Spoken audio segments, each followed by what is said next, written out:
back, WNST, Towson, Baltimore, and Baltimore Positive. We are positively into a very, very short week. Feels like we just played football 5 minutes ago. Be doing it again on Thursday night as the Ravens go down to Tampa. I know when the schedule came out, folks were like, oh my God, Tom Brady, short rest.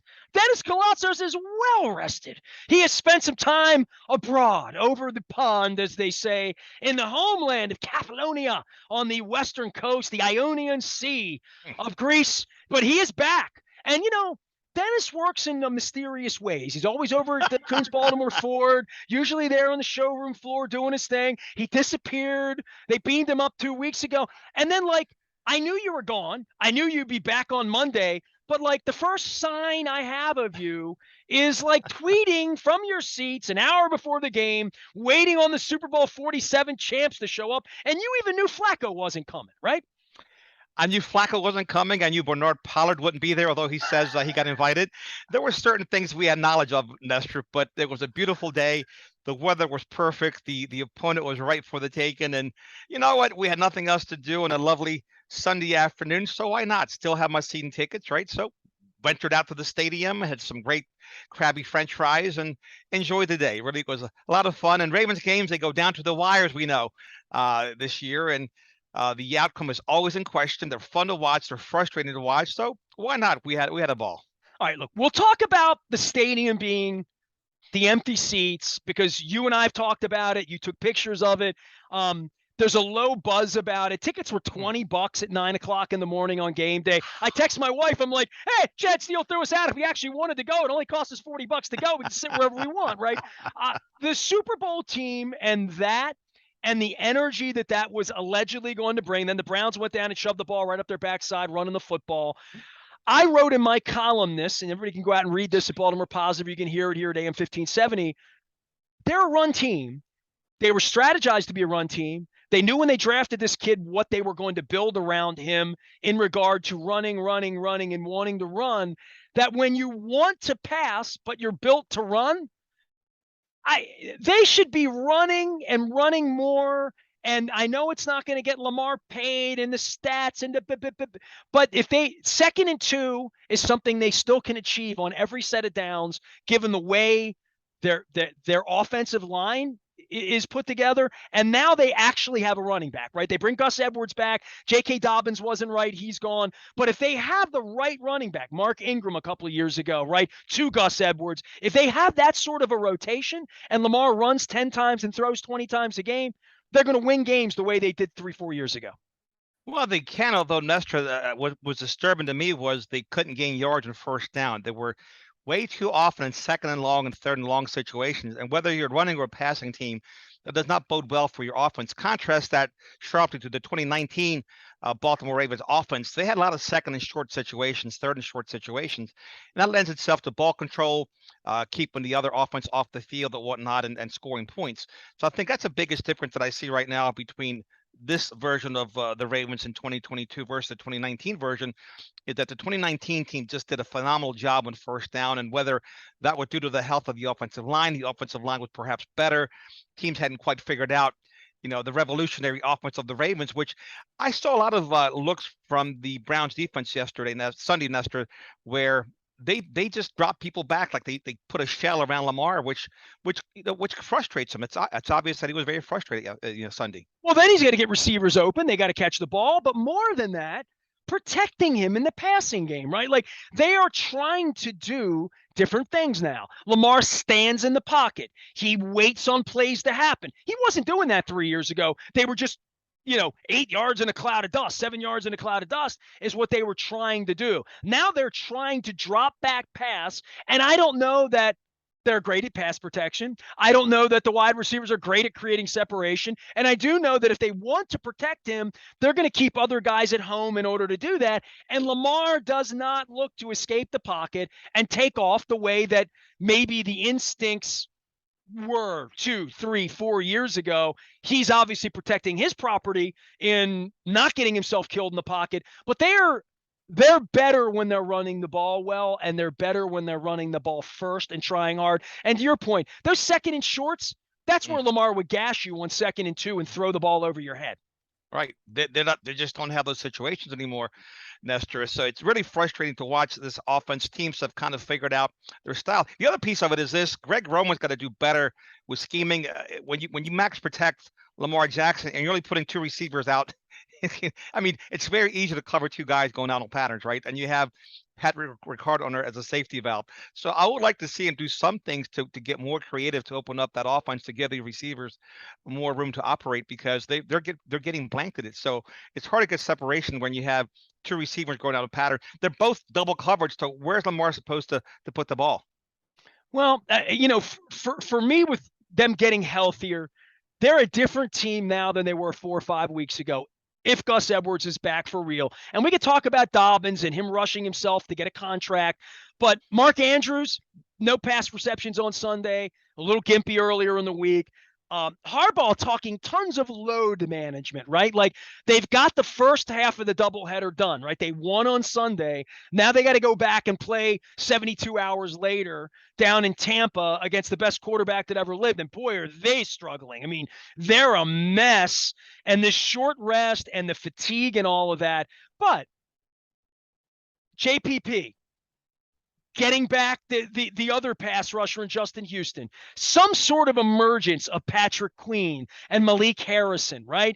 That they are Ronnie Stanley out there running around, right? Mm-hmm. They got Bateman back out on the field. Mm-hmm. It's starting to feel a little bit like if they can survive Thursday, getting 11 days off, they've got these cream puff teams coming down the line in November. They don't play home again until November 20th, that they are trending in a better direction.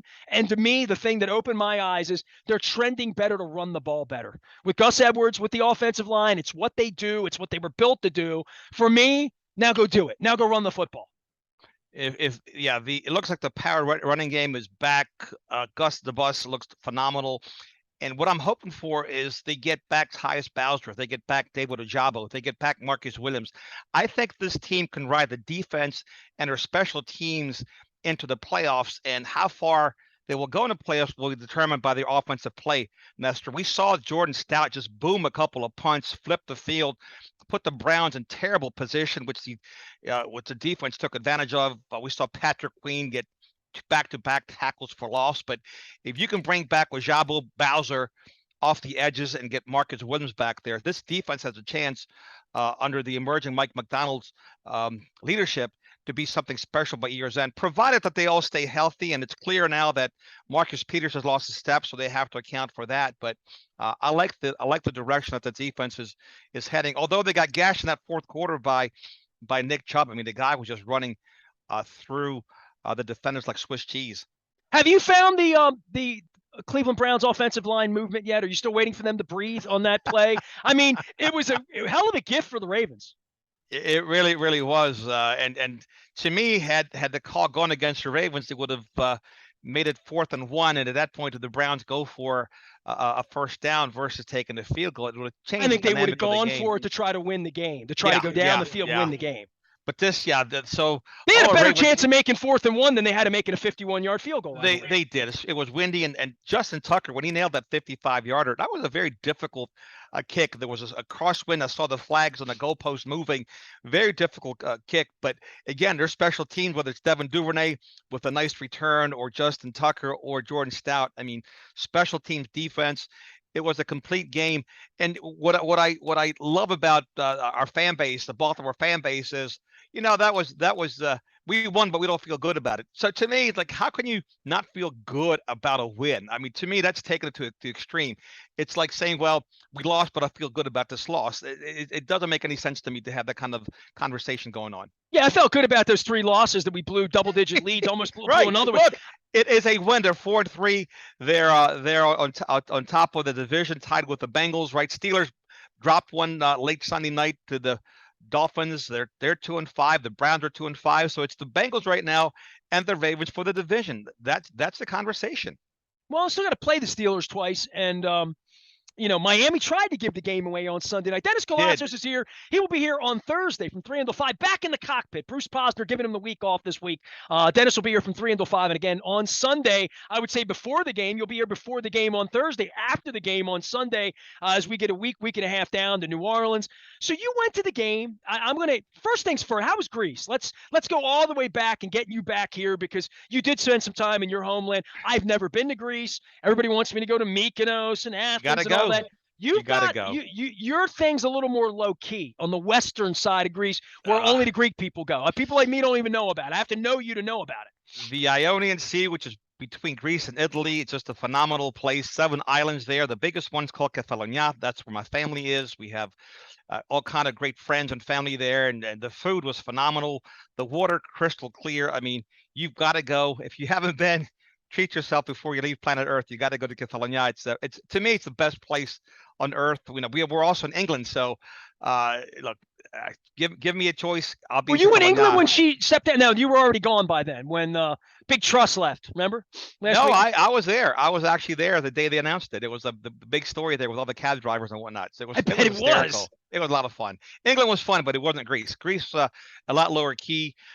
Food was cheap. The beaches were crystal clean, and the water was crystal clear. Saw some swam with loggerhead sea turtles. That was a treat for us, and all kind of fish, all kind of great wildlife out there. Lots of goats, and the food and the people couldn't have been better. How do you get there? You go to Athens and then fly over? Is that what you do? You fly over. You can actually take a ferry boat over there too, but we were pressed for time, so we flew over. Only a 45-minute flight. I mean, it's just pretty big plane, probably 40 passenger, 2 big propellers. If you got to get there. I'm not a fan of flying, but it was a lot of fun. I fly everywhere. I'm good. I fly like an eagle. I'm like Steve Miller. All right, so you get back. And you're going to go to the game. You got your tickets, right? You know they're playing the Browns. You know the weather's going to be decent. But to me, if I had tickets Sunday, and certainly I thought about it all week long because of my relationship with the Super Bowl 47 team and Purple Rain 2, and I saw Dwayne Starks the other night. I saw Todd Heap last week up at the Hollywood Casino, going up there doing some promotional stuff with their Barstool Sports. And I just thought that the championship meant so much. I thought, well, people are going to get there. They're asking people to get in their seats by 12:30, whatever. People want to see Ray dance. They want to go celebrate the team, see how skinny Matt Burke is, and see how skinny Marshall Yanda is, and like all of that.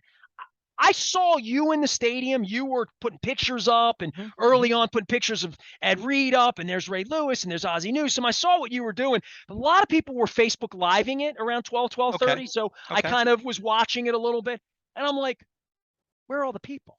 And then the game started, and I was like, where are all the people? And then then they honored the team at halftime, and I'm like, where are all the people? And then in the fourth quarter, like, a lot of people were gone.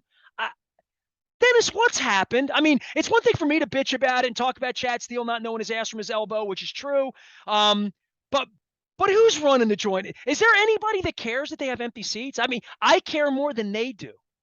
Well, I think when the TV contracts are so rich, now you got Amazon Prime filling their coffers, the owners' coffers with money. I don't know how much care and concern there is about that. Baltimore used to have a collegiate type of an atmosphere and a love affair with its football team. That's gone. I think the knee situation many years ago, I think that took, many years ago, a few years ago. I think that 5 years ago. It's been 5 years. Yeah, that took a lot of fans out of the stands. I don't think they recovered. And I paid close attention to the crowd, Nestor. It was a loud crowd, but it was about 50% full or 50% empty, depending on how you want to look at it. 50%. I'm going to tell you, it was upper deck, lower deck. It was consistent. And I'm not picking on the Ravens. I've been very objective. I paid attention before halftime, after halftime, at kickoff, at the end of the game. And it was at about 50% capacity. Well, now, tickets were $20 at 9:30 in the morning. That's ridiculous. That's tickets insane. I'll pull the app up. Tickets were $20 online. At 9:30, 10 in the morning, I text my wife, who's up in New Hampshire with her sister, having fun with her family. And I said, well, Chad Steele threw us out, but if we really wanted to go, it would only cost $40. It would have been a savings. It would have cost us $250 to buy the tickets. I could go for $50 right now. And that's going to be the case as the weather gets colder. If you don't like him at 3-3, the weirdest part is what a star Lamar is. Lamar is the biggest star. And I'm like, and people don't want to see him play. That's great. They also dilferize the offense, for lack of a better term, right? They dummied down the offense. I didn't ask him to do too much. I mean, at one point late in the game, he had 52 yards passing. Again, Well, he also missed a practice early last week. Lucas pointed that he out. did. He So had a hip. He had a hip. But you know what? him He ran the ball though. But he and ran the ball. 10 times.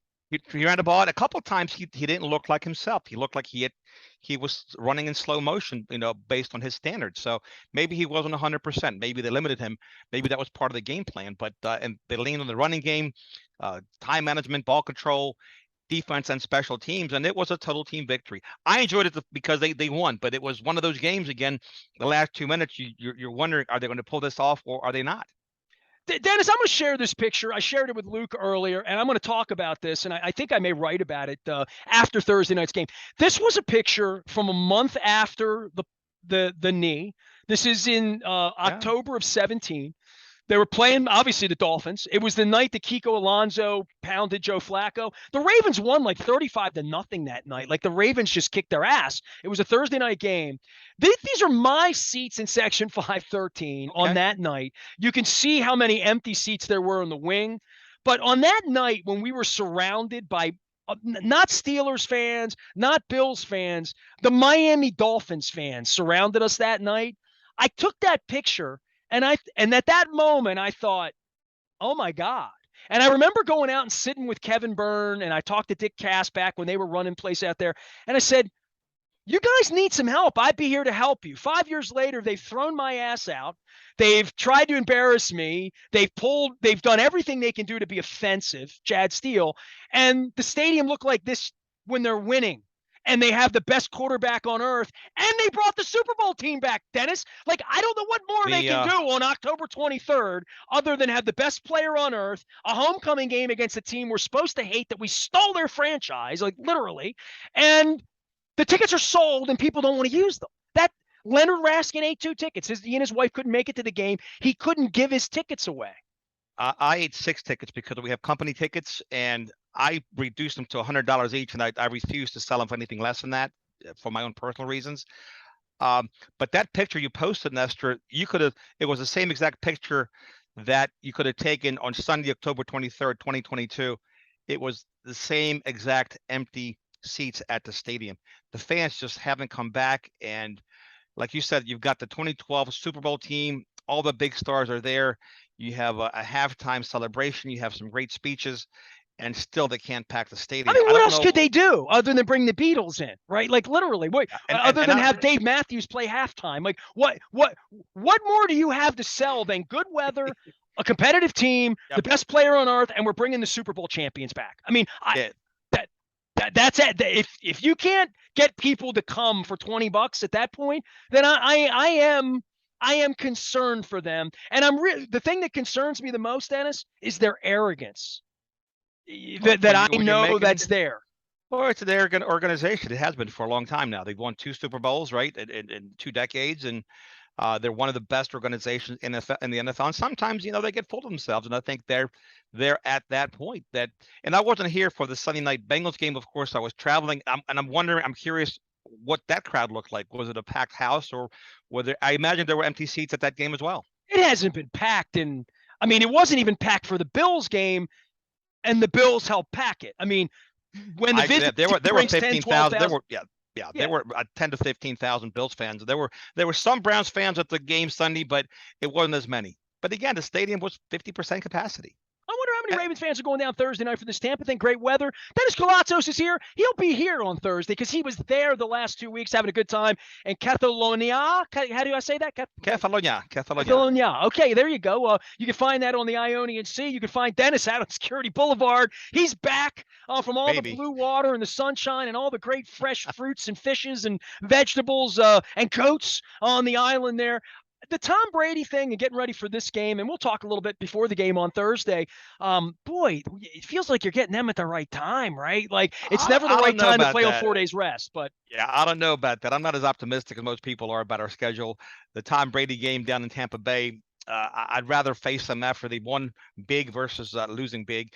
And the same thing when you got to travel down and play the Saints. That Superdome, it's I don't know.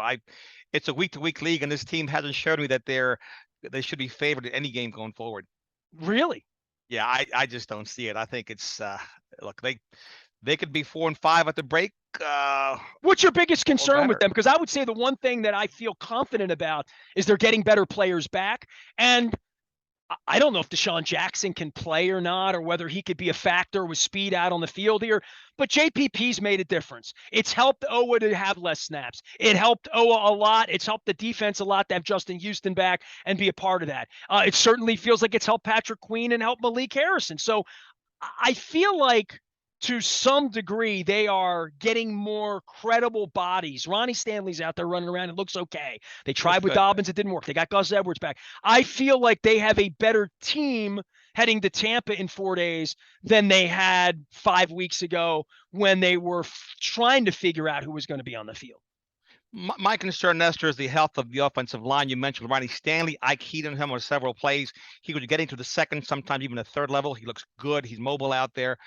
Morgan Moses are concerned about him, but I worry about the offensive line, and I do worry about the schemes, the play calling by Greg Roman, without knowing the full condition of Lamar Jackson's hip or whatever else they're facing. But I like to see more creativity. They know what they know what these defenses are going to throw at them. But to me, how do you counter them? How do you beat those defenses? And of course, players have to make plays. You know they're going to double Mark Andrews, but I'm curious to see, schematically speaking, what Greg Roman's going to do to open up this offense to create more opportunities for explosive plays by Lamar Jackson and company.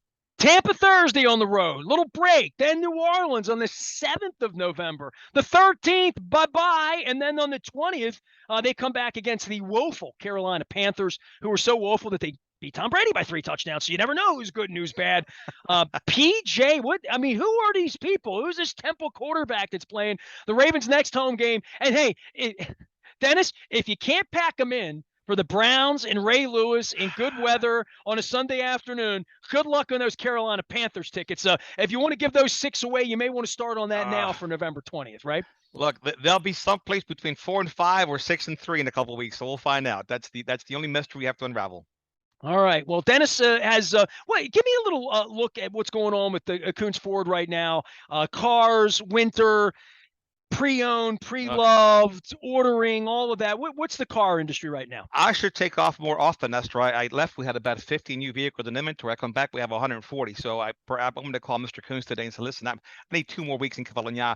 I'll see you in about a month or so. But we have more cars. You want more inventory. We have inventory all of a sudden. 140 beautiful new vehicles on the ground, all priced to sell quickly. So hold on. My wife said it. So my wife could actually come get a car now. Because a couple months ago, you're like, she's got to order it, whatever. And she can get a great deal. That's the other part of it too. The market's softened up a bit, so she can save some money and come get her car of her choice. So things are. The problem is we're driving our other car into the oblivion. We're not going to get the same value as we would have had if we traded it in 2 years ago when you were going to give me $1 million for my used car. $1 million at least. So again, it's just a great time to come out and see us. We'll take care of you. We treat everybody like family, especially you. Well, I tell you what, I'm looking forward to it. Security Boulevard. My wife's out of town for a little period of time. She'll be back. She's got her eyes on that, on the sport, the Broncos sport. It's a wonderful vehicle. A lot of my friends and family bought the vehicle and they just love it. They rave about it. I told you that story in Oakland, Maryland. It's still like hilarious that this woman got out in Oakland, Maryland on the crab cake tour and showed us the whole car and then sent us to West Virginia for lunch. It was the best lunch of the tour. So there you go. Great stuff. All right. Dennis Koulatsos can be found at D Koulatsos Show. The show is Thursday from 3 until 5, rebroadcast on Sunday morning. We're going to get you ready for the football game on Sunday or Thursday night. And then, of course, a couple of Sundays. I'm going to be red zone in the next couple of Sundays. Nice. Getting to sit around and watch some football here and have nothing to worry about. I appreciate Dennis. He will be here, of course, on Thursday and then again on Sunday. And you can find him at the Coons Baltimore Ford Security Boulevard. Don't forget, any breaking news that happens, injuries, scratches, weird stuff, Luke is on that, and we'll get that out on all brought to you by our friends at Coons Baltimore Ford. I got my shirt on as well. I am Nestor. He is Dennis. We are WNST, AM 1570, Towson, Baltimore, and we never stop talking Baltimore positive.